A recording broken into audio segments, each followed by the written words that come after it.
جب جنگ ہوگی ساری حسرتیں نکال دوں گا. کہاں کہاں کی حسرتیں عباس کے دل.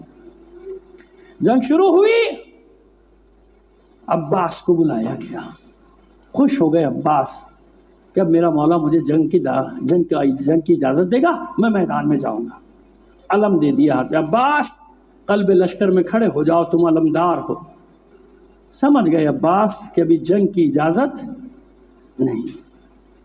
صبح سے لے کے قرب عصر تک عباس اپنے ایک ایک سپاہی کو گھوڑے سے گرتے دیکھتا رہا اور اپنے مولا کے ہاتھوں پہ اس کے لاشے کو آتے ہوئے دیکھتا رہا.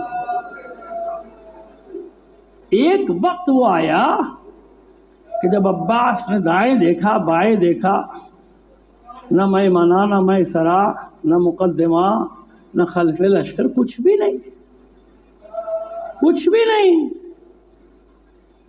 سر جھکائے جھکائے، ہاتھ میں علم ہے، در خیمہ پہ آئے. اذن دخول طلب کیا، مولا یہ غلام اذن باریابی چاہتا ہے. جانے نے اجازت دی، آ جاؤ عباس. عباس خیمے میں داخل ہوئے، سر جھکا کے کھڑے ہو گئے. اتنی ہمت تھوڑی ہے عباس میں کہ حسین کے سامنے بات کرے. دیکھا حسین نے، پوچھا عباس کچھ کہنا چاہتے ہو؟ فرماتے ہیں مولا عباس کہ ہاں میرے سید، میرے سردار، میں کچھ کہنا چاہتا ہوں، اگر آپ کی اجازت ہو تو میں عرض کروں گا. عباس جو دل میں ہے وہ کہو، جو چاہتے ہو کہو. کہتے مولا اب اس غلام کو بھی میدان میں جانے کی اجازت دے دیجیے. بڑی حسرت سے حسین نے ایک جملہ کہا، عباس تمہیں کیسے اجازت دے دوں، تم تو میرے لشکر کی زینت ہو. علمدار ہے نا، علمدار ہے. اب اپنے لفظوں میں کہہ دوں، کیا کہا ہوگا؟ عباس تم سے بیویوں کی ڈھارس، تم سے بچوں کی ڈھارس. جب کسی شہید کا لاشا آتا تھا بیویاں گھبرا کے علم کے پھریرے کو دیکھتی تھی. علم کا پھریرا لہرا رہا ہے یعنی عباس موجود ہے، اور جب تک عباس موجود کوئی مصیبت خیموں تک نہیں آ سکتی. عباس تم سے سب کی ڈھارس سے نہ جاؤ، تم علمدار ہو. سر جھکائے جھکائے مولا فرماتے ہیں، عباس فرماتے ہیں میرے مولا میرا لشکر کہاں ہے؟ سب کو تو آپ نے اپنے ہاتھوں سے گنج شہیدہ میں پہنچایا ہے. بس اب یہ گفتگو ہو رہی ہے، ایک چھوٹی سی بچی دوڑی دوڑی آئی. آپ بھی پانی نہیں پلا سکتے، پیاس ہلاک کیے دیتی ہے. عباس کی جیسے دلی مراد بر آئی، گھٹنوں کے بل زانوؤں کے بل بیٹھ گئے زمین پہ. بچی سے کہتے ہیں شہزادی ایک بار اپنے بابا سے اجازت دلوا دیجئے، یہ غلام وعدہ کرتا ہے پانی لے کر آئے گا. اور اگر میں جملہ یوں کہوں تو عجب نہ ہوگا کہ عباس نے یوں کہا ہوگا، شہزادی اجازت دلوانا آپ کا کام، علقمہ کو کھینچ کے آپ کے قدموں میں پھینک دینا عباس کا کام. اتنا مان ہے، اتنا بھروسہ ہے عباس کو قوت بازو پر. اجازت کیسے نہ ملتی، سفارش جو ایسی تھی. بچی دوڑی دوڑی گئی، ایک سوکھا سا مشکیزہ لے کر آئی. عباس اتنا جھکے کہ بچی نے اپنے ہاتھ سے عباس کے گلے میں وہ مشکیزہ ڈال دیا.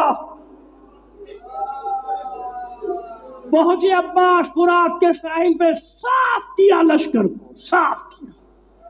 پہنچ گئے ساحل پہ، گھوڑے کو ترائی میں اتارا، خود گھوڑے سے اترے، چلو میں پانی لیا. ارے پینے کا خیال کیسا، کہاں کا، کیا بات کرتے ہو؟ چلو میں لیا اور فرات کے منہ پہ مارا. دیکھ دیکھ علی کا لال ایسے قبضہ کرتا ہے. اس لیے عباس غازی غازی غازی. کیوں؟ ایسا قبضہ تھا عباس کا کہ آج تک علقمہ کے ساحل پہ عباس کا علم لہرا رہا ہے. فرات میرا قبضہ کچھ دیر کا نہیں ہے، قیامت تک کے لیے تیرے ساحل پہ میرا علم لہرائے گا. ایسا علم گاڑا تھا، اور کوئی بعید نہیں. اپنے بابا کو بھی خطاب کیا ہے، بابا حیدر کرار. پتھر میں علم گاڑا تھا، دیکھ تیرے بیٹے نے پانی پہ علم گاڑ دیا، مشکیزہ بھرا، واپس پلٹا علی کا شیر۔ حسین ایک بلند مقام سے دیکھ رہے ہیں، عباس نظر نہیں آتے مگر علم تو نظر آ رہا ہے نا۔ دیکھا علم تیزی سے خیمہ گاہ کی طرف بڑھتا چلا آ رہا ہے۔ پھر حسین نے دیکھا کہ علم کے آنے کی رفتار کم ہوئی اور کم ہوئی۔ پھر حسین نے دیکھا کہ علم کبھی دائیں جاتا ہے کبھی سمجھ گئے نا؟ ارے عباس راستہ بنانے کی کوشش کر رہا ہے، کبھی ادھر کبھی ادھر۔ پھر حسین نے دیکھا کہ ایک مقام پہ علم جھکا مگر اٹھ گیا۔ سمجھ گئے حسین میرے شیر کا ایک بازو قلم ہو گیا۔ کچھ دیر علم ڈگمگایا، پھر جھکا مگر پھر اٹھ گیا۔ حسین نے جان لیا میرے شیر کا دوسرا بازو بھی قلم ہو گئے۔ بس کچھ دیر علم لہرایا، تھر تھر آیا، اس کے بعد جب تیسری بار ٹھنڈا ہوا پھر اٹھ نہ سکا۔ کیوں؟ ارے کیا کرے عباس، ایک طرف سکینہ کا مشکیزہ ہے، ایک طرف علم ہے، بازو ہے نہیں، کیا سنبھالے؟ مشکیزہ سنبھالے یا علم؟ مشکیزے کی زیادہ اہمیت تھی۔ علم ٹھنڈا ہوا، عباس مشکیزے پر چھا گیا، ایسے چھا گیا کہ کہیں سے بھی تیر آئے میرے جسم میں لگے۔ گھوڑے کو ایڑ دیتے رہے، کہہ رہے اے اسب وفادار جلدی کر آگے چل، بس ایک بار خیمے تک پہنچا دے، پھر تجھے کوئی زحمت دینے والا نہیں۔ آگے جا رہا تھا عباس، خیمہ گاہ کی طرف جا رہا تھا عباس، جب مشکیزے پر تیر لگا پانی بہہ گیا، عباس کی آرزویں بہہ گئیں تو عباس نے گھوڑے کا رخ واپس موڑ دیا تھا۔ اے اسب وفادار اب واپس چل، اب تو میرے بازو بھی نہیں کہ پھر سے پانی کی کوشش کروں۔ سمجھ میں آیا؟ اس لیے تیر لگنے کی جگہ آگے ہے اور عباس کے گھوڑے سے گرنے کی جگہ پیچھے۔ کیسے گرے تھے میرے مولا عباس؟ کس طرح سے گرے تھے؟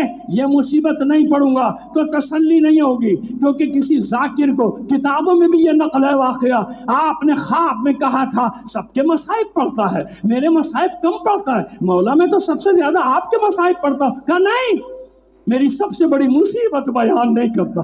مولا سب سے بڑی مصیبت کیا تھی؟ کہا سن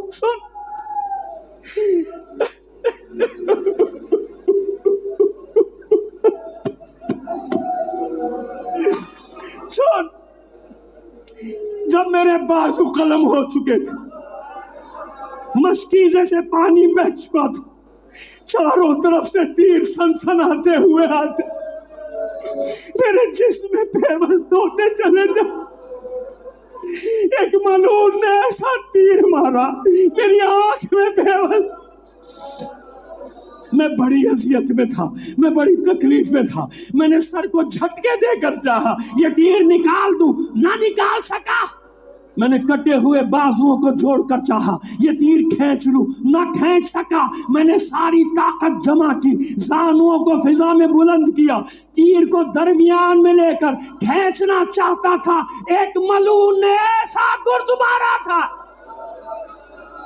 ایسا گرز میرے سر پہ مارا تھا، ایسا کرے حسین کربلا میں جو شہید گرتا تھا، ارے فطرت انسانی کا تقاضا ہے، بلندی سے پستی کی طرف آتا تھا، ہاتھوں کا سہارا لیتا تھا، ارے میرے بازو نہ تھے، میں سر کے بل ایسے گرا تھا، سارے تیر میرے جسم میں پیوست ہو گئے، بہت دیر ہو گئی، سکینہ پریشان ہے، میرا امو نہیں آیا، میرا چچا نہیں آیا، فضا ذرا خبر تو لے کر آ۔ فضا نے خیمے کا پردہ اٹھایا، کچھ دیر مشاہدہ کیا، اس کے بعد کہتی ہے مبارک ہو سکینہ، بیٹا ابھی علم نہیں لانا، مجھے مصائب پڑھنے دو، مبارک ہو سکینہ، مبارک ہو، تیرے چچا نے وعدہ پورا کر دیا، تیرا چچا پانی لے کر آ رہا ہے، تیرے چچا کا علم آ رہا ہے۔ ارے اماں فضا آپ نے بڑی جلدی کر دی، آپ نے علم آتے دیکھا، یہ نہیں دیکھا